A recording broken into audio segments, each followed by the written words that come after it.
ಸಾಹಸ್ ನಗರದಲ್ಲಿ ವಿಕ್ರಮ್ ಅಂತ ಒಬ್ಬ ಮೀನುಗಾರ ಇದ್ದ. ಆ ಊರಲ್ಲಿರೋ ಜನರು ಅವನನ್ನ ತುಂಬಾನೇ ಪ್ರೀತಿ ಮಾಡ್ತಾ ಇದ್ರು. ವಿಕ್ರಮ್ ಊರಲ್ಲಿ ಯಾರಿಗಾದ್ರೂ ತೊಂದ್ರೆ ಇದೆ ಅಂದ್ರೆ ಸಹಾಯ ಮಾಡಕ್ಕೆ ಯಾವಾಗ್ಲೂ ಮುಂದೆ ಇರ್ತಾ ಇದ್ದ. ಮತ್ತೆ ಪ್ರತಿದಿನ ತನ್ನ ಮನೆಯಲ್ಲಿ ಬಡ ಜನರಿಗೆ ವಿಕ್ರಮ್ ಅವ್ರ ಎಲ್ರಿಗೂ ಊಟ ಹಾಕ್ತಾ ಇದ್ದ. ತಗೊಳ್ಳಿ, ಇನ್ನೊಂದ್ ಸ್ವಲ್ಪ ತಿನ್ನಿ. ಆದ್ರೆ ಮಗನೇ, ನೀನೇನ್ ತಿಂತೀಯ? ನೀವು ನನ್ ಬಗ್ಗೆ ಚಿಂತೆ ಮಾಡಬೇಡಿ, ನೀವು ಕೇವಲ ಹೊಟ್ಟೆ ತುಂಬಾ ತಿನ್ನಿ. ಮಗನೇ, ನಿನಗೆ ತುಂಬಾ ತುಂಬಾ ಧನ್ಯವಾದ. ನೀನ್ ನಮ್ಮಂತ ಬಡವರಿಗೆ ಎಷ್ಟೊಂದೆಲ್ಲ ಮಾಡ್ತಾ ಇದೀಯಾ. ಅದು ನನ್ನ ಕರ್ತವ್ಯ ಅಷ್ಟೇ. ಜನರಿಗೆ ಸಹಾಯ ಮಾಡೋದು ಪ್ರತಿಯೊಬ್ಬ ಪ್ರಜೆಯ ಧರ್ಮ. ಒಂದ್ ವೇಳೆ ನನಗೇನಾದ್ರೂ ಅವಕಾಶ ಸಿಕ್ಕಿದ್ರೆ ನಾನು ಯಾವತ್ತೂ ಕೂಡ ಈ ರಾಜ್ಯದಲ್ಲಿರೋ ಬಡವರು ಹಸ್ಕೊಂಡ್ ಮಲ್ಗಕ್ಕೆ ಬಿಡಲ್ಲ. ಮತ್ತೆ ಇನ್ನೊಂದ್ ಕಡೆ ಸಾಹಸ್ ನಗರದ ರಾಜ ಅಮರ್ ಸಿಂಗ್ ಮತ್ತೆ ತನ್ನ ಸೇನಾಪತಿ ಮತ್ತೆ ಸೇನಾ ಅಧ್ಯಕ್ಷರಿಗೆ ದಾನ ಮಾಡ್ತಾ ಇದ್ದ. ಆಗ ರಾಜ ತನ್ನ ಸೇನಾಪತಿ ಮತ್ತೆ ಸಲಹೆಗಾರನಾದ ಬಾನುಗೆ ಹೇಳ್ತಾರೆ, ಈ ರಾಜ್ಯದಲ್ಲಿ ಯಾರು ಕೂಡ ಇಲ್ಲ ನನ್ನಂತ ದಾನವೀರರು. ಒಂದ್ ವೇಳೆ ನಾನು ಇಡೀ ರಾಜ್ಯ ಹುಡುಕಿದ್ರು ಕೂಡ ಆಗ್ಲೂ ಸಹ ನನಗಿಂತ ದೊಡ್ಡ ದಾನವೀರ ಸಿಗೋದಿಲ್ಲ. ಒಂದ್ ವೇಳೆ ನನಗೆ ಅಂತ ವ್ಯಕ್ತಿ ಏನಾದ್ರೂ ಸಿಕ್ಕಿದ್ರೆ ನಾನು ಅವನ್ಗೆ ಅರ್ಧ ರಾಜ್ಯ ಕೊಡೋದಕ್ಕೆ ತಯಾರಾಗಿದ್ದೀನಿ. ಮಹಾರಾಜರೇ, ನನ್ನನ್ನ ಕ್ಷಮಿಸ್ಬೇಕು, ನಾನ್ ನಿಮ್ಮ ಮಾತನ್ನ ತಡಿತಾ ಇದ್ದೀನಿ. ಆದ್ರೆ ಬಹುಶಃ ನನಗೆ ಅಂತ ಒಬ್ಬ ವ್ಯಕ್ತಿ ಗೊತ್ತು.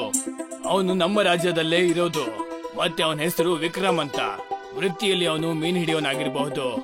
ಆದ್ರೆ ಇಡೀ ರಾಜ್ಯದಲ್ಲಿ ಅವನ್ ಮಾಡೋ ದಾನ ಮತ್ತೆ ಒಳ್ಳೆ ಕೆಲ್ಸಕ್ಕೆ ಚರ್ಚೆ ಆಗ್ತಾ ಇರುತ್ತೆ. ಒಂದ್ ವೇಳೆ ಹಾಗಿದ್ರೆ ನಾವು ಅವನ್ನ ಹೋಗಿ ನೋಡ್ಲೇಬೇಕಾಗುತ್ತೆ. ಮತ್ತೆ ಅವನ್ನ ಪರೀಕ್ಷೆ ಮಾಡ್ಬೇಕು. ಏನು, ನೀನ್ ಕೂಡ ಜೊತೆಗೆ ಬರ್ತೀಯಲ್ಲ ಬಾನು? ಮಹಾರಾಜರೇ, ನಿಮ್ಮ ಮಾತಿಗೆ ನಾನು ಯಾವತ್ತಾದ್ರೂ ಇಲ್ಲ ಅಂತ ಹೇಳಿದೀನ. ಆದ್ರೆ ಮಹಾರಾಜರೇ, ನಾವ್ ಹೀಗೇನಾದ್ರೂ ಹೋದ್ರೆ ನಾವ್ ಯಾರು ಅಂತ ಅವನಿಗೆ ಗೊತ್ತಾಗ್ಬಿಡುತ್ತೆ. ಅದಕ್ಕೋಸ್ಕರ ನಾವು ಮಾರು ವೇಷದಲ್ಲಿ ಹೋಗೋಣ.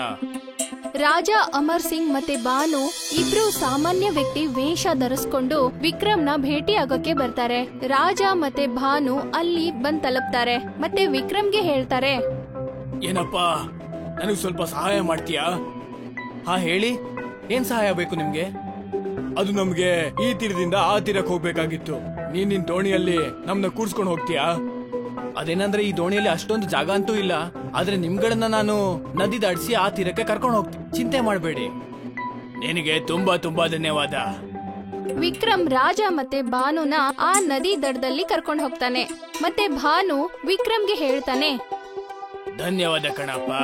ಸ್ವಲ್ಪ ಏನಾದ್ರೂ ತಿನ್ನಕ್ ಸಿಕ್ಕಿದ್ರೆ ಚೆನ್ನಾಗಿರ್ತಿತ್ತು ಅನ್ಸುತ್ತೆ. ನೀವುಗಳು ಚಿಂತೆ ಮಾಡಬೇಡಿ, ನೀವು ನಮ್ಮನೆಗ್ ಬನ್ನಿ, ನಾನು ಊಟಕ್ಕೆ ವ್ಯವಸ್ಥೆ ಮಾಡ್ತೀನಿ. ವಿಕ್ರಮ್ ರಾಜ ಮತ್ತೆ ಭಾನುನ ತನ್ ಮನೆ ಕರ್ಕೊಂಡು ಹೋಗ್ತಾನೆ. ಮತ್ತೆ ಅಡಿಗೆ ಮಾಡಿ ಅವ್ರಿಗೆ ಬಡಿಸ್ತಾನೆ. ವಿಕ್ರಮ್, ನೀನು ಕೂಡ ನಮ್ ಜೊತೆಗೆ ಕೂತ್ಕೊಂಡು ಊಟ ಮಾಡು. ಅದು ಅಡಿಗೆ ಇವತ್ತು ಇಷ್ಟೇ ಮಾಡಿದ್ದು, ನಾನ್ ನಾಳೆ ಊಟ ಮಾಡ್ತೀನಿ. ನೀವು ಹೊಟ್ಟೆ ತುಂಬಾ ಊಟ ಮಾಡಿ. ನನ್ನ ಹೊಟ್ಟೆ ಅದರಿಂದನೇ ತೃಪ್ತಿ ಆಗುತ್ತೆ.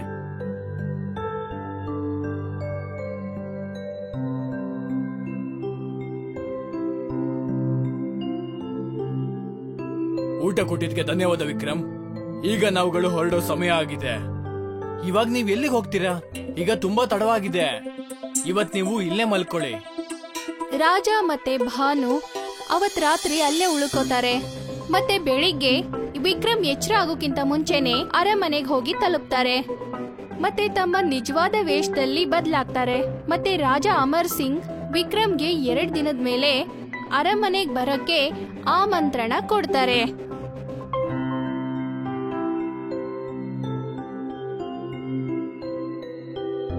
ಬಾ ವಿಕ್ರಮ್, ಬಾ. ನಿನಗೆ ಸ್ವಾಗತ ಈ ದರ್ಬಾರಿಗೆ. ನಿಮಗೆ ಧನ್ಯವಾದ ಮಹಾರಾಜರೇ. ಆದ್ರೆ ನಾನು ತಿಳ್ಕೋಬಹುದಾ ನನ್ನ ಇಲ್ಲಿಗೆ ಯಾಕೆ ಕರೆಸಿದ್ದು ಅಂತ? ನಾನು ಮತ್ತೆ ನನ್ನ ಸಲಹೆಗಾರ ಬಾನು 2 ದಿನಗಳ ಹಿಂದೆ ಮಾರುವೇಷದಲ್ಲಿ ನಿನ್ನ ಭೇಟಿ ಆಗೋದಕ್ಕಂತ ಬಂದ್ವಿ. ಮತ್ತೆ ನೀನ್ ನಮ್ಗೆ ತುಂಬಾ ಸಹಾಯ ಮಾಡ್ದೆ. ನಾನ್ ನಿನ್ ಬಗ್ಗೆ ತುಂಬಾ ಕೇಳ್ಪಟ್ಟಿದ್ದೆ. ಅದಕ್ಕೆ ಪರೀಕ್ಷೆ ಮಾಡೋಣ ಅಂತ ಬಂದಿದ್ವಿ. ನಿನ್ ಬಗ್ಗೆ ನಾನು ಏನೆಲ್ಲ ಮಾತು ಕೇಳಿದ್ನೋ ಅದೆಲ್ಲ ಖಂಡಿತವಾಗ್ಲೂ ನಿಜ ಆಗೋಯ್ತು. ಇತ್ತಗೋ, ಚಿನ್ನ ಮತ್ತೆ ಮುತ್ತು ರತ್ನಗಳ ಒಂದು ಸಣ್ಣ ಕಾಣಿಕೆ. ಮಹಾರಾಜರೇ, ನೀವು ನನ್ನ ಯೋಗ್ಯ ಅನ್ಕೊಂಡಿದ್ದಕ್ಕೆ ಧನ್ಯವಾದ. ಆದ್ರೆ ನಾನು ಈ ಚಿನ್ನ ಮುತ್ತು ರತ್ನ ಹಿಡ್ಕೊಂಡು ಏನ್ ಮಾಡ್ಲಿ? ನಿನಗೇನ್ ಬೇಕು? ನಾನ್ ನಿನಗೆ ಮಾತು ಕೊಡ್ತಾ ಇದ್ದೀನಿ. ನಾನ್ ನಿನಗೆ ಎಲ್ಲದನ್ನೂ ಕೊಡ್ತೀನಿ. ನನ್ನ ಕೈಯಿಂದ ಏನೆಲ್ಲ ಆಗುತ್ತೋ ಅಷ್ಟು. ಧನ್ಯವಾದ ಮಹಾರಾಜರೇ. ನನಗೆ ನಿಮ್ಮಿಂದ ಒಂದು ಚಿಕ್ಕ ವಸ್ತು ಬೇಕು ಅಷ್ಟೇ. ನೀವು ಪ್ರತಿದಿನ ನಮ್ಮನೆಗೆ 1 ಅಕ್ಕಿ ಕಾಳನ್ನ 2ರಷ್ಟು ಕಳಿಸ್ಬೇಕು. ಹೇಗಂದ್ರೆ 1 ಅಕ್ಕಿ ಕಾಳು ಒಂದಿನ ಮತ್ತೆ 2ನೇ ದಿನ 2 ಅಕ್ಕಿ ಕಾಳುಗಳು, ಮತ್ತೆ 3ನೇ ದಿನ 4 ಅಕ್ಕಿ ಕಾಳುಗಳು. ಈ ರೀತಿಯಾಗಿ ನಮ್ಮನೆ ಕಳಿಸ್ಬಿಡಿ. ಅಲ್ಲ, ಇಷ್ಟೇನಾ ವಿಕ್ರಮ್? ನೀನ್ ಹೇಗ್ ಹೇಳ್ತೀಯೋ ಹಾಗೆ ಆಗುತ್ತೆ. ಧನ್ಯವಾದಗಳು ಮಹಾರಾಜ. ವಿಕ್ರಮ್ ಅರಮನೆಯಿಂದ ತನ್ನ ಮನೆಗೆ ಹೊರಟು ಹೋಗ್ತಾನೆ. ಮತ್ತೆ ರಾಜ ಅಮರ್ ಸಿಂಗ್ ಸೇನಾಪತಿ ಬಾನುಗ್ ಹೇಳ್ತಾರೆ, ವಿಕ್ರಮ್ ಒಳ್ಳೆ ಮನುಷ್ಯ ಏನೋ ಹೌದು, ಆದ್ರೆ ಇವನ್ಗೆ ಸ್ವಲ್ಪ ಬುದ್ಧಿ ಕಡಿಮೆ ಇದೆ ಅನ್ಸುತ್ತೆ. ನಾನು ಅವನ್ಗೆ ಚಿನ್ನ ಮುತ್ತುರತ್ನಗಳನ್ನ ಕೊಡ್ತೀನಿ ಅಂತ ಹೇಳ್ದೆ, ಆದ್ರೆ ಅವನು ಅದನ್ನ ಬಿಟ್ಟು ಅಕ್ಕಿ ಕಾಳು ಬೇಕು ಅಂತಿದ್ದಾನೆ. ನನಗೂ ಕೂಡ ಇದನ್ನ ನೋಡಿ ವಿಚಿತ್ರ ಅನಿಸ್ತಿದೆ ಮಹಾರಾಜರೇ. ಅರಮನೆಯ ಖಜಾನೆಯಿಂದ ಪ್ರತಿದಿನ ಅಕ್ಕಿ ಕಾಳುಗಳು ಡಬಲ್ ಆಗಿ ವಿಕ್ರಮ್ ಮನೆಗೆ ಕೊಡ್ತಾರೆ. ನೋಡುತ್ತಿದ್ದಂತೆ 1 ಚೀಲ ಮತ್ತೆ 2 ಚೀಲ ಮತ್ತೆ 1 ತಿಂಗಳು ಆದ್ಮೇಲೆ ಅಕ್ಕಿ ಖಜಾನೆಯಿಂದ ತುಂಬಾನೇ ಚೀಲಗಳು ವಿಕ್ರಮ್ ಮನೆಗೆ ಹೋಗಕ್ಕೆ ಶುರು ಆಗುತ್ತೆ. ಮತ್ತೆ ವಿಕ್ರಮ್ ಎಲ್ಲ ಅಕ್ಕಿ ಚೀಲಗಳನ್ನ ಊರ್ನಲ್ಲಿರೋ ಬಡ ಜನರಿಗೆ ಹಂಚಿಬಿಡ್ತಾನೆ. ಆಗ ಬಾನು ರಾಜನಿಗೆ ಹೇಳ್ತಾನೆ, ಮಹಾರಾಜರೇ, ಅಕ್ಕಿಯ ಸುಮಾರು ಮೂಟೆಗಳನ್ನ ವಿಕ್ರಮ್ ಮನೆಗೆ ಕಳಿಸಿದ್ದೀವಿ. ಕೇವಲ ಕೆಲವು ಅಕ್ಕಿ ಮೂಟೆಗಳಿಂದ ನಾನು ಬಡವನಾಗಲ್ಲ. ನಿಧಾನವಾಗಿ ರಾಜ್ಯದ ಎಲ್ಲ ಜನರು ವಿಕ್ರಮ್ ಮನೆಗೆ ಅಕ್ಕಿನ ಕೊಂಡ್ಕೊಳ್ಳಕ್ಕೆ ಬರ್ತಾರೆ. ಪೂರ್ತಿ ರಾಜ್ಯದಲ್ಲೇ ವಿಕ್ರಮ್ ಹೆಸರೇ ಕೇಳಿ ಬರ್ತಾ ಇರುತ್ತೆ. ಈ ವಿಷಯ ಸೇನಾಧಿಪತಿ ಬಾನು ರಾಜಾಗೆ ಹೇಳ್ತಾನೆ, ಮಹಾರಾಜರೇ, ಇಡೀ ರಾಜ್ಯದಲ್ಲಿ ವಿಕ್ರಮ್ ಬಗ್ಗೆನೆ ಗುಣಗಾನ ಆಗ್ತಾ ಇದೆ. ಹೀಗಾಗಲ್ಲ ತಾನೆ? ನಮ್ಮ ಅನ್ನಕೋಶದಿಂದ ಮೂಟೆ ಕಳಿಸಿ ಅವನ್ ನಮ್ಗೆ ಸಮಸ್ಯೆ ಆಗಲ್ಲ ತಾನೆ? ಇದನ್ನ ಕೇಳಿಸ್ಕೊಂಡು ರಾಜ ಅಮರ್ ಸಿಂಗ್ಗೆ ಚಿಂತೆ ಆಗುತ್ತೆ. ಮತ್ತೆ ವಿಕ್ರಮ್ಗೆ ಅರಮನೆಗೆ ಬರೋಕ್ ಹೇಳ್ತಾರೆ. ನನಗ್ ಗೊತ್ತಿದೆ ನೀನ್ ಏನ್ ಮಾಡೋದಕ್ಕೆ ಪ್ರಯತ್ನ ಪಡ್ತಿದ್ಯಾ ಅಂತ ವಿಕ್ರಮ್. ನೀನ್ ನನ್ ಸಿಂಹಾಸನದ ಮೇಲೆ ಆಳ್ವಿಕೆ ಮಾಡ್ಬೇಕು ಅಂತಿದ್ಯಾ. ಅದೇ ಕಾರಣಕ್ಕೆ ನೀನ್ ನಮ್ಮಿಂದ ಅಕ್ಕಿನ ತಗೋತಾ ಇದ್ಯಾ ಮತ್ತೆ ಇಡೀ ರಾಜ್ಯಕ್ಕೆ ಹಂಚ್ತಾ ಇದ್ಯಾ. ಒಂದ್ ವೇಳೆ ಹಾಗಿದ್ರೆ ಮಹಾರಾಜರೇ, ನೀವ್ ನನಗೆ ಅಕ್ಕಿ ಕೊಡೋದನ್ನ ನಿಲ್ಲಿಸ್ಬಿಡಿ, ಮತ್ತೆ ಅದ್ರ ಜಾಗದಲ್ಲಿ ಬೇರೆ ಏನಾದ್ರೂ ಕಳ್ಸೋದಕ್ಕೆ ಶುರು ಮಾಡಿ. ಭಾನು ಇದನ್ ಕೇಳಿಸ್ಕೊಂಡು ರಾಜನ್ ಹತ್ರ ಹೋಗಿ ನಿಧಾನವಾಗಿ ಹೇಳ್ತಾನೆ. ಭಾನು ಹೇಳಿದ ಮಾತನ್ನ ರಾಜ ಕೇಳಿಲ್ಲ ಅಂದ್ರೆ ನೀವು ಭಾಷೆನ ಮೀರೋ ಹಾಗಿಲ್ಲ ಅಂತ ಹೇಳ್ತಾನೆ. ಇದನ್ನ ಕೇಳಿಸ್ಕೊಂಡು ರಾಜ ಅವನ್ ಮಾತಿಗೆ ಒಪ್ಪಿಗೆ ಕೊಡ್ತಾನೆ. ಸರಿ, ಹೇಳ್ ನಿನ್ಗೆ ಅಕ್ಕಿ ಬದಲಾಗಿ ಏನ್ ಬೇಕು ಅಂತ. ನಾನ್ ನಿನ್ಗೆ ಅದನ್ನು ಕೂಡ ಕೊಡೋದಕ್ಕೆ ತಯಾರಾಗಿದ್ದೀನಿ. ಯಾವ ರೀತಿಯಲ್ಲಿ ನೀವು ನನಗೆ ಅಕ್ಕಿ ಕಳಿಸ್ತಾ ಇದ್ರೋ ಆ ಜಾಗದಲ್ಲಿ ನನಗೆ ಬೇಳೆ ಕಳಿಸ್ಕೊಡಿ. ಮತ್ತೆ ಯಾವ ರೀತಿಯಲ್ಲಿ ಅಕ್ಕಿನ ವಿಕ್ರಮ್ಗೆ ಕಳಿಸ್ಕೊಡ್ತಾ ಇದ್ರೋ ಅದೇ ತರ ಬೇಳೆ ಕೂಡ ಅವ್ರ ಮನೆಗೆ ಕಳಿಸಕ್ಕೆ ಶುರು ಆಯ್ತು. ಮತ್ತೆ 1 ತಿಂಗಳ ನಂತರ ವಿಕ್ರಮ್ ತನ್ನ ಊರಲ್ಲಿರೋ ಬಡ ಜನರನ್ನ ಸೇರಿಸಿ ಅವ್ರಿಗೆ ಬೇಳೆ ಹಂಚಕ್ಕೆ ಶುರು ಮಾಡ್ತಾನೆ. ಮತ್ತೆ ಇಡೀ ರಾಜ್ಯದಲ್ಲಿ ಈ ವಿಷಯ ಹರಡ್ಬಿಡುತ್ತೆ. ಈಗ ಮತ್ತೆ ರಾಜ ಅಮರ್ ಸಿಂಗ್ ಚಿಂತೆಗೆ ಒಳಗಾಗ್ತಾರೆ.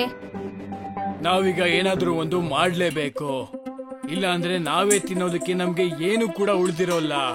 ಆಗ ನಾವು ಏನ್ ತಿನ್ನೋದು? ಚಿನ್ನ ಮತ್ತೆ ಮುತ್ತುರತ್ನಗಳ? ಮಹಾರಾಜರೇ, ನನ್ನ ಹತ್ರ ಒಂದು ಉಪಾಯ ಇದೆ. ಒಂದ್ ವೇಳೆ ನಾವು ವಿಕ್ರಮ್ ಮೇಲೆ ಸುಳ್ಳು ಆರೋಪ ಹಾಕಿದ್ರೆ ವಿಕ್ರಮ್ ನಮ್ಮ ಅನ್ನದ ಕೋಶದಲ್ಲಿ ಅಕ್ಕಿ ಕಳ್ತನ ಮಾಡ್ತಿದ್ದ ಅಂತ, ಅವಾಗ ನಾವು ಇವನ್ಗೆ ಅಕ್ಕಿ ಕೊಡೋದನ್ನ ನಿಲ್ಲಿಸಬಹುದು. ಅದು ಹೇಗೆ? ನಿಮಗ್ ಗೊತ್ತಿರೋ ಹಾಗೆ ನಾವು ಅವನ್ಗೆ ಅಕ್ಕಿ ಕೊಡೋದನ್ನ ನಿಲ್ಲಿಸ್ಬಿಟ್ರೆ ನಾವು ವಿಕ್ರಮ್ ಮೇಲೆ ಆರೋಪ ಮಾಡೋಣ. ಅವನು ಅನ್ನದ ಕೋಶದಿಂದ ದವಸ ಧಾನ್ಯಗಳನ್ನ ಕಳ್ತನ ಮಾಡ್ತಿದ್ದಾನೆ. ಮತ್ತೆ ಯಾವ್ದಾದ್ರು ವ್ಯಕ್ತಿಗೆ ಸುಳ್ಳು ಸಾಕ್ಷಿ ಹೇಳೋದಕ್ಕೆ ಹೇಳೋಣ, ಅವನ್ನ ಒಪ್ಸೋಣ. ಸರಿಯಾಗಿ ಹೇಳ್ತಿದ್ಯಾ. ಆಗ ನಾನು ಅವನ್ನ ಕ್ಷಮಿಸ್ಬಿಡ್ತೀನಿ. ಆಮೇಲೆ ಪ್ರತಿದಿನ ಅವನ್ ಮನೆಗೆ ಹೋಗುವಂತ ಬೇಳೆನ ನಿಲ್ಲಿಸ್ಬಿಡ್ತೀನಿ. ಮತ್ತೆ ಮಾರನೇ ದಿನ ವಿಕ್ರಮನ್ನ ಅರಮನೆಗೆ ಬರಕ್ ಹೇಳ್ತಾರೆ. ಮತ್ತೆ ಅವನ್ ಮೇಲೆ 3 ಅಕ್ಕಿ ಚೀಲಗಳನ್ನ ಕಳುವಾಗಿದೆ ಅಂತ ಅವನ್ ಮೇಲೆ ಹಾಕ್ತಾರೆ. ನಿನ್ನೆ ನಮ್ಮ ಅನ್ನದ ಕೋಶದಿಂದ 3 ಮೂಟೆ ಅಕ್ಕಿ ಕಳ್ತನ ಆಗಿದೆ. ಮತ್ತೆ ನನಗೆ ಗೊತ್ತಾಗಿದೆ ಆ ಕಳ್ತನ ಮಾಡಿರೋದು ನೀನೇ ಅಂತ. ಮಹಾರಾಜ, ನಾನು ಅಕ್ಕಿ ಕಳ್ತನ ಮಾಡಿ ಏನ್ ಮಾಡ್ಲಿ? ಮತ್ತೆ ನಾನು ಕಳ್ತನ ಮಾಡಿದೀನಿ ಅಂತ ನಿಮ್ಮ ಹತ್ರ ಯಾವ ಸಾಕ್ಷಿ ಇದೆ? ಸಾಕ್ಷಿ ಇದೆ. ನಿನ್ನೆ ನೀನು ಅಕ್ಕಿ ಕೋಶದಿಂದ ಅಕ್ಕಿ ಕಳ್ತನ ಮಾಡ್ಬೇಕಾದ್ರೆ ಆಗ ದರ್ಪಣ್ ಅಂತ ಇದನ್ನಲ್ಲ, ಅದೇ ರಾಜ್ಮಹಲ್ ಹೊರಗಡೆ ಇರೋನು, ಅವನು ನೀನ್ ಕಳ್ತನ ಮಾಡೋದ್ನ ನೋಡಿದನಂತೆ. ಒಂದ್ ವೇಳೆ ಹಾಗಿದ್ರೆ ನಾನು ಕೂಡ ಅವನ್ ಏನ್ ಹೇಳಿದನಂತ ಕೇಳ್ಬೇಕಾಗತ್ತೆ. ಭಾನು ದರ್ಪಣನನ್ನ ಅರಮನೆಗೆ ಬರಕ್ಕೆ ಹೇಳ್ತಾನೆ. ಆಗ ದರ್ಪಣ್ಗೆ ವಿಕ್ರಮ್ನ ನೋಡಿ ಆಶ್ಚರ್ಯ ಆಗುತ್ತೆ. ವಿಕ್ರಮ್, ನಿನ್ನ ವಿರುದ್ಧ ಸುಳ್ಳು ಸಾಕ್ಷಿ ಹೇಳಬೇಕು ಅಂತ ನನಗೆ ಮುಂಚೆನೇ ಏನಾದ್ರೂ ಗೊತ್ತಾಗಿದ್ರೆ ನಾನು ಯಾವುದೇ ಕಾರಣಕ್ಕೂ ಈ ರಾಜ್ಯನ ಒಪ್ಕೋತಾ ಇರ್ಲಿಲ್ಲ. ನನಗೆ ಮತ್ತೆ ನನ್ನ ಪರಿವಾರಕ್ಕೆ ಏನು ತಿನ್ನಕ್ಕಿಲ್ದೇ ಇರುವಾಗ ವಿಕ್ರಮೇ ನಮ್ಗೆ ಪ್ರತಿದಿನ ಊಟ ಕೊಡ್ತಾ ಇದ್ದ, ಮತ್ತೆ ಉಳ್ಕೊಳ್ಳೋ ಕೂಡ ಜಾಗ ಕೊಡ್ತಾ ಇದ್ದ. ಆದ್ರೆ ನೀನ್ ಇಲ್ಲಿ ಏನ್ ಮಾಡ್ತಾ ಇದೀಯಾ? ನನಗೆ ಮಹಾರಾಜರ ಸಲಹೆಗಾರ ಬಾನು ನಿನ್ನ ವಿರುದ್ಧವಾಗಿ ಸುಳ್ಳು ಸಾಕ್ಷಿ ಹೇಳೋದಕ್ಕೆ ಅಂತ ಹೇಳಿದ್ರು. ಆದ್ರೆ ನನಗೆ ಗೊತ್ತಿರ್ಲಿಲ್ಲ ಆ ವ್ಯಕ್ತಿ ನೀನು ಅಂತ. ವಿಕ್ರಮ್, ನನ್ನ ಕ್ಷಮಿಸ್ಬಿಡು. ಇದನ್ನ ಕೇಳಿಸ್ಕೊಂಡು ರಾಜ ಮತ್ತೆ ಭಾನುಗೆ ತನ್ನ ತಪ್ಪಿನ ಅರಿವಾಗುತ್ತೆ. ನನ್ನನ್ನ ಕ್ಷಮಿಸ್ಬಿಡು ವಿಕ್ರಮ್. ನಾನ್ ಅನ್ಕೊಂಡಿದ್ದೆ ನೀನು ನಾನ್ ಕೊಟ್ಟಿರುವಂತ ಅಕ್ಕಿ ಮತ್ತೆ ಬೇಳೆ ಇಟ್ಕೊಂಡು ನನ್ನ ವಿರುದ್ಧವಾಗಿ ಅದನ್ನ ಉಪಯೋಗಿಸ್ಕೋತೀಯ ಅಂತ. ಹಾಗೆಲ್ಲ ಏನೂ ಇಲ್ಲ ಮಹಾರಾಜ್ರೆ. ಒಂದ್ ವೇಳೆ ನಾನು ದುಡ್ಡು ಮಾಡ್ಬೇಕು ಅಂದಿದ್ರೆ ಅಥವಾ ನಾನು ಶ್ರೀಮಂತ ಆಗ್ಬೇಕು ಅನ್ಕೊಂಡಿದ್ರೆ ನೀವು ನನಗೆ ಚಿನ್ನ ಮುತ್ತುರತ್ನ ಕೊಟ್ಟಾಗ ಆಗ್ಲೇ ನಾನು ಎಲ್ಲಾ ಚಿನ್ನ ಮುತ್ತುರತ್ನಗಳನ್ನ ತಗೊಂಡ್ಬಿಡ್ತಿದ್ನಲ್ಲ. ನಾನ್ ಕೇವಲ ಒಬ್ಬ ಮೀನುಗಾರ ಅಷ್ಟೇ. ಜನರಿಗೆ ಸಹಾಯ ಮಾಡಕ್ಕೆ ಇಷ್ಟ ಆಗುತ್ತೆ. ನಿಮ್ಗೆ ತುಂಬಾ ತುಂಬಾ ಧನ್ಯವಾದಗಳು ಮಹಾರಾಜ. ನೀವು ನನಗೆ ಅಕ್ಕಿ ಮತ್ತೆ ಬೇಳೆ ಕೊಟ್ಟಿದ್ರಲ್ಲ, ಅದೇ ಕಾರಣದಿಂದ ಯಾವುದೇ ಬಡವ ಕೂಡ ಇಡೀ ರಾಜ್ಯದಲ್ಲಿ ಹಸ್ಕೊಂಡು ಮಲಗ್ತಾ ಇಲ್ಲ ಮಹಾರಾಜ. ನಿಜವಾಗ್ಲು ಇದುವರೆಗೂ ನಾನು ನಿನ್ನಂತ ಒಳ್ಳೆ ಮೀನುಗಾರನ್ನ ಎಲ್ಲೂ ಕೂಡ ನೋಡಿಲ್ಲ. ನೀನ್ ಇವತ್ ನನಗ್ ಕಲ್ಸ್ಕೊಟ್ಟೆ. ದಾನವೀರನ ಮನಸ್ಸು ಅವನ ನಿಜವಾದ ಗುರ್ತಾಗಿರುತ್ತೆ. ಬೇರೆಯವ್ರಿಗೆ ಕಷ್ಟ ಬಂದಾಗ ಅವನವ್ರಿಗೆ ಸಹಾಯ ಮಾಡಿ ಆ ಗುರ್ತನ್ನ ತೋರಿಸ್ತಾನೆ. ರಾಜ ಅಮರ್ ಸಿಂಗ್ ವಿಕ್ರಮನ್ನ ಮಂತ್ರಿಯ ಜಾಗದಲ್ಲಿ ಕೂರಿಸ್ತಾನೆ. ಆದ್ರೆ ವಿಕ್ರಮ್ ಇನ್ಮೇಲೆ ಅಕ್ಕಿ ಮತ್ತೆ ಬೇಳೆನ ತಗೊಳ್ಳೋದನ್ನ ನಿರಾಕರಿಸ್ತಾನೆ. ಆಮೇಲೆ ಸಾಹಸ್ ನಗರದಲ್ಲಿ ಯಾವುದಕ್ಕೂ ಜನರು ಕೊರತೆ ಇಲ್ದಂಗೆ ಇರ್ತಾರೆ.